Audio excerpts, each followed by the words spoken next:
പത്തനംതിട്ടയിലെ പുത്തൻ വിശേഷങ്ങൾക്ക് ഏവർക്ക് സ്വാഗതം. ഈ ഒരു വാശിക്ക് നമുക്ക് നമ്മുടെ അനിയൻ നന്ദുവിനെ കൊണ്ട് കല്യാണം കഴിപ്പിക്കുകയാണ് വേണ്ടുന്നത്. അതാണ് നമ്മൾ ചെയ്യേണ്ടത്. പക്ഷെ നമുക്കെതിരെയാണല്ലോ ഇപ്പോൾ ഗോവിന്ദനും കനകയും. ഇല്ലെങ്കിൽ വിവാഹം നടത്തുകയാണ് വേണ്ടുന്നത്. അതാണ് അവരോട് തീർക്കാൻ പറ്റുന്ന വാശി എന്ന് മുത്തശ്ശൻ പറയുകയാണ്. അപ്പം നയനെ അങ്ങോട്ടും നാദൃശും കൂടെ വരികയാണ്.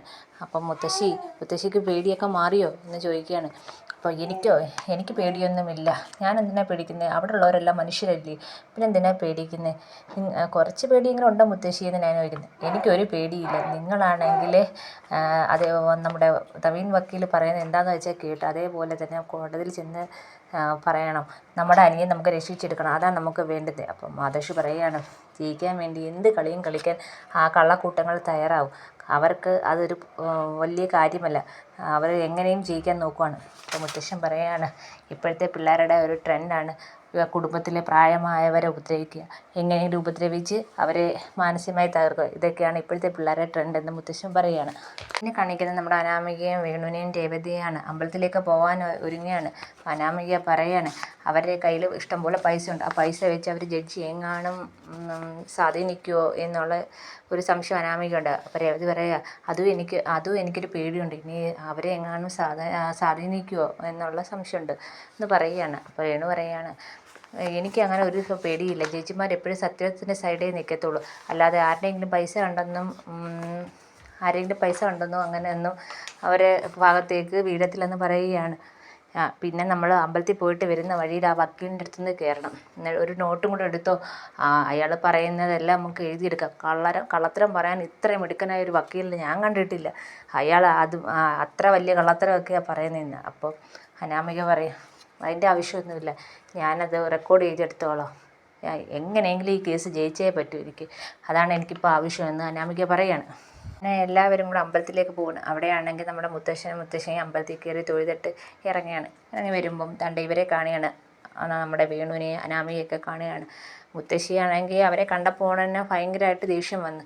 അപ്പോൾ അനാമിക പറയണം, അമ്പലത്തിലൊന്നും വന്ന് പ്രാർത്ഥിച്ചിട്ടൊന്നും ഒരു കാര്യമില്ല. കേസ് നിങ്ങൾക്കെതിരായിട്ടേ വരത്തുള്ളൂ. ദൈവത്തെ കൂട്ടുപിടിച്ചാൽ കേസ് നിങ്ങളുടെ എതിരായിട്ടേ വരത്തുള്ളൂ. തെളിവുകളെല്ലാം നിങ്ങൾക്ക് എതിരാണ്. രേവതി പറയുകയാണ്, അമ്മയ്ക്ക് ഈ ഗതി വന്നല്ലോ എന്ന് പറയാണ്.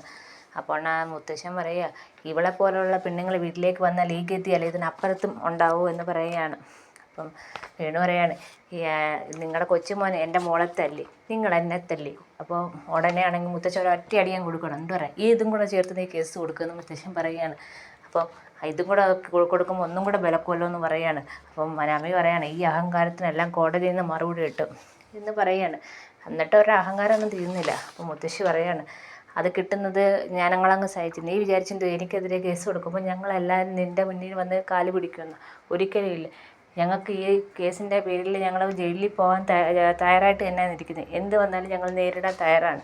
അങ്ങനെ ഞങ്ങളാരും നിൻ്റെ മുന്നിൽ വന്ന് കാല് പിടിക്കത്തില്ലെന്ന് മുത്തശ്ശി ഭയങ്കര ധൈര്യത്തോടെ പറയുകയാണ്. എന്നും പറഞ്ഞ് മുത്തശ്ശി അങ്ങ് പോകും. മുത്തശ്ശിയും കൂടെ അങ്ങ് പോവുകയാണ്.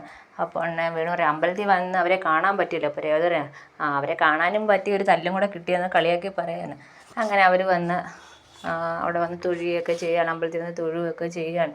എന്നിട്ട് ഇറങ്ങി വന്നിട്ട് പറയാം, അവരെ കുടുംബക്ഷേത്ര, ഇനി അവരകത്തൊക്കെ കയറി ദൈവത്തെ പ്രാർത്ഥിക്കുകയൊക്കെ ചെയ്തോ എന്തോ അറിഞ്ഞൂടാ എന്നൊക്കെ പറയാണ്. പിന്നീട് പുഷ്പാഞ്ജലിയും ശത്രുസംഹാര പൂജയൊക്കെ നടത്തുന്നുണ്ട്. അനാമിക പറയാം, അതുകൊണ്ടാണ് ഞാൻ ഇവിടെ വരണ്ട എന്ന് പറയാൻ എന്ന് അനാമിക പറയാണ്. വേറെ ഏതെങ്കിലും ക്ഷേത്രത്തിൽ പോകാമെന്നൊക്കെ പറഞ്ഞെന്ന് അനാമിക പറയുകയാണ്. പിന്നെ എന്നിട്ട് പറയണം, ഗണപതിയും കൂടെ പോയി തൊഴുതിട്ട് വരാം, വിഘ്നങ്ങളൊന്നും ഇല്ല, കാര്യങ്ങളെല്ലാം നല്ല രീതിയിൽ നടക്കട്ടെ എന്നും പറഞ്ഞുകൊണ്ട് വേണു ആണെങ്കിൽ ഗണപതി തൊഴാനായിട്ട് പോകുന്നുണ്ട്.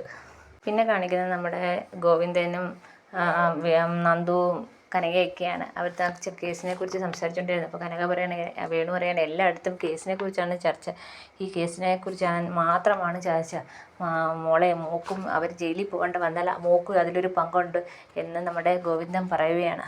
അപ്പം നന്ദു പറയണം, അങ്ങനൊന്നും സംഭവിക്കത്തില്ല അച്ഛ, ഇത് നല്ല രീതിയിൽ തന്നെ അവസാനിക്കും. അപ്പം ഇതിൽ അവർക്ക് അനന്തപുരിക്കാർക്ക് ആർക്കെങ്കിലും ജയിലിൽ പോകേണ്ട വന്നാൽ നന്ദൂട്ടാ നീ ഇതിലൊരു പങ്കുണ്ടേ എന്ന് കനക വീണ്ടും പറയുകയാണ്. അപ്പം പറയണം, അങ്ങനെ സംഭവിക്കത്തില്ല, അങ്ങനെ സംഭവിച്ചാൽ എനിക്കറിയാം എന്ത് വേണമെന്നൊക്കെ പറയുകയാണ് നമ്മുടെ നന്ദു. പിന്നെ അന്നേരം കനക പറയണം, ഈ കേസ് കഴിഞ്ഞിട്ട് വേണം സച്ചിയായിട്ടുള്ള വിവാഹം നന്ദുവിൻ്റെ നടത്താൻ. ഗോവിന്ദേട്ട അത് എത്രയും പെട്ടെന്ന് തന്നെ നടത്തണമെന്ന് പറയുകയാണ്. ഈ കേസ് ജയിക്കുകയും വേണം എന്ന് കനക പറയാണ്. അപ്പം നന്ദു പറയുക ഈ കേസ് ജയിക്കും, ജയിച്ചില്ലെങ്കിൽ ആരെങ്കിലും അനന്തപുരിയിൽ ആരെങ്കിലും ജയിലിലോട്ട് പോകേണ്ട വന്നു കഴിഞ്ഞാൽ ആ വീട്ടിലെ വേണുവിൻ്റെയും അനാമികയും പിന്നെ നട്ടൽ ഞാൻ ഇടിച്ച് കുളമാക്കും എന്ന് നമ്മുടെ നന്ദു പറയുകയാണ്. പിന്നെ അവർ എണീച്ച് നടക്കത്തില്ല എന്ന് പറയാണ്. പിന്നെ അങ്ങോട്ടും ഇങ്ങോട്ടും അവർ തമ്മിൽ കുറേ സംഭാഷണമുണ്ട്. കല്യാണത്തെക്കുറിച്ചും കല്യാണം നടത്തണം എന്നൊക്കെ പറഞ്ഞ് കുറേ അങ്ങോട്ടും ഇങ്ങോട്ടൊക്കെ പറയുന്നുണ്ട്. അത് കഴിഞ്ഞ് കാണിക്കുന്നത് നമ്മുടെ ജലജയും ജാനകിയും കൂടി ഇരുന്ന് സംസാരിക്കുകയാണ്. ഇപ്പം ജാനകിക്ക് കുറച്ച് വിഷമമൊക്കെ ഉണ്ട്. അപ്പം ജാനകി പറയുകയാണ് എന്നാലും അവളെ അമ്മയും കൂടെ കേസിൽ ഉൾപ്പെടുത്തിയില്ല. അപ്പോൾ ജലജ പറയാ ഈ കേസ് തുടങ്ങാൻ കാരണം ആരാണ്, എവിടുന്നാണ് തുടങ്ങിയത്, അത് എവിടുന്നാണ് തുടങ്ങിയതെന്ന് ആലോചിച്ച് നോക്കുമെന്ന് പറഞ്ഞ് ജലജ ഇങ്ങനെ ജാനകിയെ പിരിയേറ്റിക്കൊണ്ടിരിക്കുക.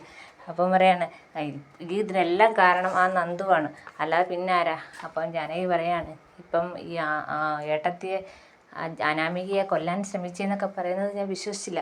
എന്നാലും ഇപ്പം അവൾ അമ്മയ്ക്കെതിരെയും കേസ് കൊടുത്തില്ലേ, അത് കാരണം ഇപ്പം അജയേട്ടനും അനിയും ഒന്നും എന്നോട് മിണ്ടാറ് പോലുമില്ല. അതെനിക്ക് വളരെ വിഷമമുള്ള കാര്യമാണ് എന്ന് ജാനകി പറയുന്നുണ്ട്.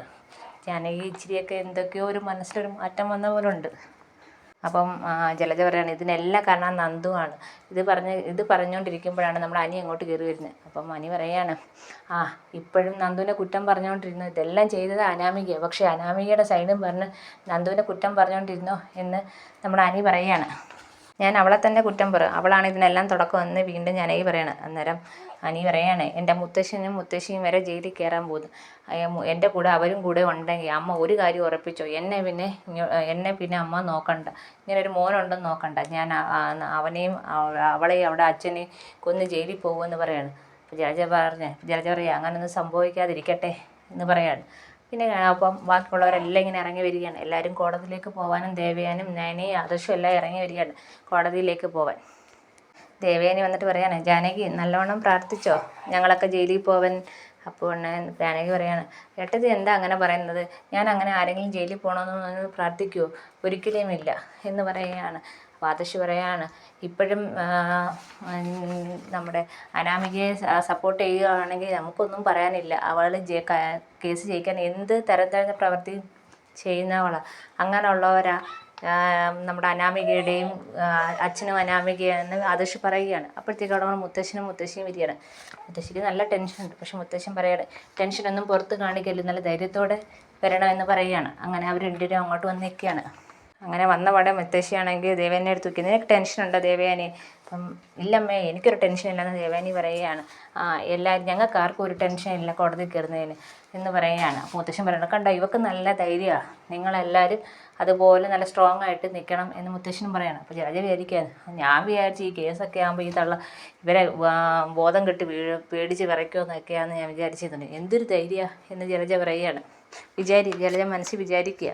മുത്തശ്ശൻ ജലജയോട് ചോദിക്കുക നീ പ്രാർത്ഥിച്ചോ ജലജയെ, ഞങ്ങളെല്ലാം അകത്താവും ജയിലിലാവും നീ പ്രാർത്ഥിച്ചോ എന്ന് പറഞ്ഞു. അച്ഛാ ഞാനങ്ങനെ പ്രാർത്ഥിക്കുമോ, ഇവിടെ ഉള്ളവർക്ക് എന്തെങ്കിലും ബുദ്ധിമുട്ട് വരുന്ന കാര്യം നടക്കണമെന്ന് ഞാൻ പ്രാർത്ഥിക്കുമോ, ഒരിക്കലും ഇല്ല, ഞാൻ ഇന്നലെ പ്രാർത്ഥിച്ചു കൊടുത്തു എല്ലാം നല്ലപോലെ നടക്കണമെന്ന് ഇന്നലെ ഞാൻ പ്രാർത്ഥിച്ചു തുടങ്ങിയെന്ന് നമ്മുടെ ജലജ പറയുകയാണ്.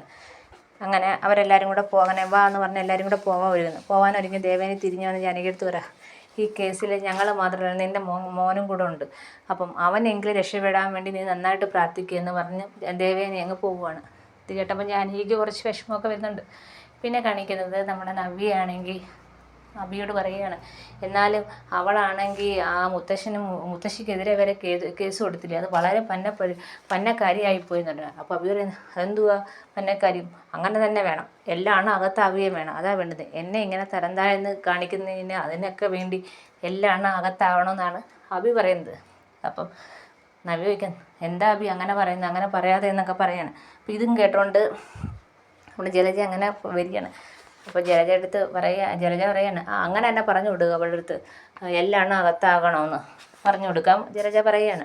അപ്പം നമ്മുടെ നവ്യ പറയാണ് അവളെപ്പോലൊരു തല്ലിപ്പൊള്ളി പെണ്ണ് ഞാൻ എൻ്റെ ജീവിതത്തിൽ കണ്ടിട്ടില്ല, അവൾ ഇത്രയും ഒരു പെണ്ണാണ്, പിന്നെ അവൾ ഇതിനപ്പുറവും കേസ് കൊടുക്കും.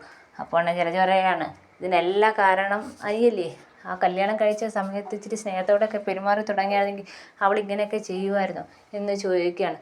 അപ്പോൾ അഭി പറയാണ് എല്ലാവരും ഈ കേസിലൂടെ എല്ലാവരും അകത്താവണം, അതാ വേണ്ടുന്നത്. എന്നിട്ട് കുറച്ച് ദിവസം കഴിയുമ്പോൾ അടുത്തൊരു വാർത്തയും കൂടെ നമുക്ക് കേൾക്കാം. മൂർത്തി ജ്വല്ലറിയുടെ സ്ഥാപകൻ ജയിലിലായെന്നും പറഞ്ഞൊരു വാർത്തയും കൂടെ കേൾക്കാമെന്ന്. ഇത് കേട്ടപ്പോഴത്തേക്ക് നമ്മുടെ ജലജയ്ക്ക് ഭയങ്കര സന്തോഷമായി. വിഷമിച്ചിരിക്കുന്ന നവ്യയും കാണിച്ചാണ് ഇന്നത്തെ എപ്പിസോഡ് തീരുന്നത്. എപ്പിസോഡ് എല്ലാവർക്കും ഇഷ്ടപ്പെട്ടെങ്കിൽ സബ്സ്ക്രൈബ് ചെയ്യണേ.